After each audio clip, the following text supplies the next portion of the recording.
कहानी की शुरुआत में हम हेनरी नाम के एक हद से ज्यादा सीधे आदमी को देखते हैं जो एक टोल टैक्स बूथ पर अपनी नाइट शिफ्ट कर रहा था। उसके चेहरे से ऐसा लग रहा था मानो उसकी जिंदगी पूरी तरह से बेरंग चल रही हो। सुबह जब वो घर पहुंचा तो उसकी बीवी ने भी यही कहा कि अब तुम मुझसे प्यार नहीं करते ना, मुझे याद है जब तुम करते थे, सब कुछ बहुत अलग था। उनकी बातचीत चल ही रही थी कि तभी किसी ने बाहर से जोर से दरवाजा खटखटाया। जब हेनरी ने दरवाजा खोला तो दरवाजे पर उसका दोस्त एडी खड़ा था। उसके साथ ही जो नाम का एक आदमी भी था जिसकी हालत बहुत खराब लग रही है, जो बार बार उल्टियां करने लगा। डेबी एक नर्स है तो वो जो की मदद करने के लिए उसे अंदर ले आई। तभी एडी ने हेनरी से कहा कि भाई आज इसकी बास्केटबॉल टीम का मैच है, इसकी जगह तू खेल ले क्योंकि ये ऐसी हालत में तो नहीं खेल पाएगा। हेनरी ने मना करने की कोशिश तो की लेकिन एडी उसे अपने साथ जर्सी पहना कर ले ही गया। हेनरी ने पूछा कि गेम कहाँ खेली जाएगी। एडी ने कहा ज्यादा दूर नहीं है यहाँ से, बस 15 मिनट लगेंगे। तभी एडी ने गाड़ी रोकने को कहा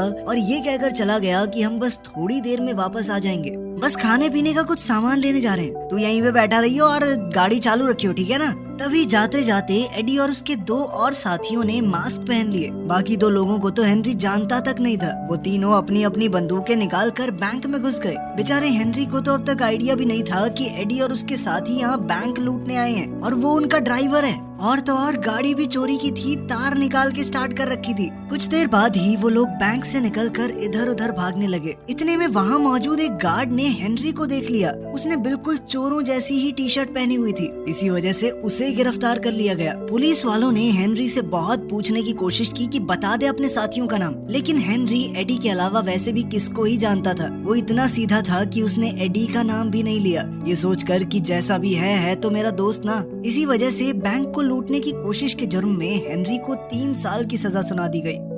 जेल में जाते ही उसकी मुलाकात मैक्स से हुई। मैक्स हेनरी से बहुत अच्छे से बात करने लगा। अगले दिन नाश्ता करते वक्त मैक्स ने हेनरी से कहा कि यहाँ हर कैदी के कभी कुछ सपने हुआ करते थे, लेकिन फिर उनकी जिंदगी में कोई ना कोई अनहोनी हो गई और फिर यहाँ पहुँच गए। तुम्हारा सपना क्या है? हेनरी ने जवाब दिया कि मेरा कोई सपना नहीं है। ये सुनते हुए मैक्स ने कहा कि कोई भी सपना ना देखना तो सबसे बड़ा जुर्म है, तो बताओ क्या है तुम्हारा सपना? हेनरी ने फिर से वही जवाब दिया तो मैक्स ने कहा कि ऐसी जिंदगी का क्या फायदा जिसका कोई सपना ही ना हो। इसी तरह 6 महीने बीत गए। डेबी हेनरी से जेल में मिलने आई और कहा कि मुझे तुम्हें कुछ जरूरी बात बतानी है। डेबी ने उसे बताया कि मुझे किसी से प्यार हो गया है, लेकिन हेनरी ने बड़ा दिल रखते हुए कहा कि कोई बात नहीं, मैं बस यही चाहता हूँ कि तुम खुश रहो, अगर मेरे साथ नहीं रह सकती तो किसी और के साथ ही सही। उधर मैक्स को अब जेल ही अपने घर जैसी लगती थी। सभी कैदी आपस में बातचीत करने लगे कि जब पिछली बार तुझे एक पैरोल ऑफिसर ने पूछा था कि अगर हम मैक्स तुम्हें बाहर निकाल दें तो तुम हमारे लिए क्या करोगे,